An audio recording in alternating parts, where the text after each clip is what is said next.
Pay scale নিয়ে সিদ্ধান্ত আসবে কমিশনের প্রতিবেদন পাওয়ার পর, বললেন অর্থ উপদেষ্টা।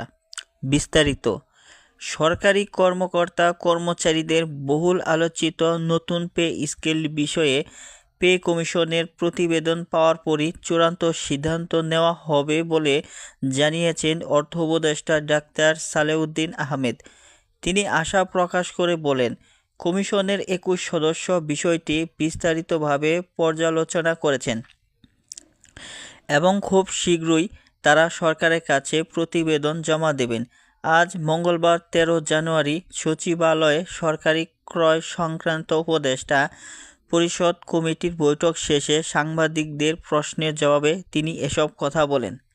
অর্থ উপদেষ্টা জানান, পে কমিশনের কাজ নিরবচ্ছিন্নভাবে চলছে।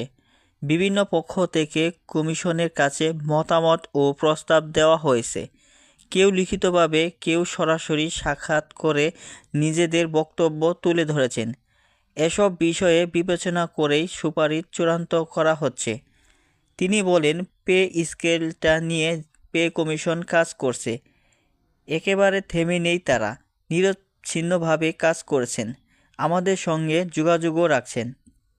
নতুন পে স্কেল এই সরকার দিয়ে যেতে পারবে কিনা সাংবাদিকদের এমন প্রশ্নের জবাবে ডাক্তার সালেউদ্দিন আহমেদ বলেন, কমিশনের রিপোর্ট পাওয়ার পরই বিষয়টি পরিষ্কার হবে। তিনি জানান, পে কমিশনের পাশাপাশি বিচার বিভাগের জন্যও আলাদা রিপোর্ট এবং প্রতিরক্ষা খাতের জন্য একটি সাব কমিটিও কাজ করছে।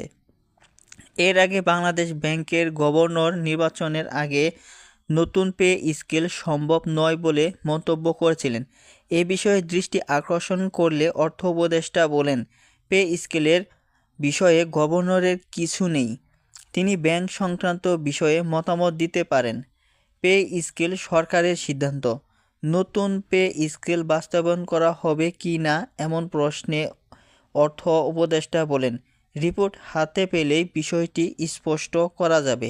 তবে বাস্তবায়নের বিষয়টি একটি আলাদা ও সময় সাপেক্ষ প্রক্রিয়া বলেও উল্লেখ করেন তিনি।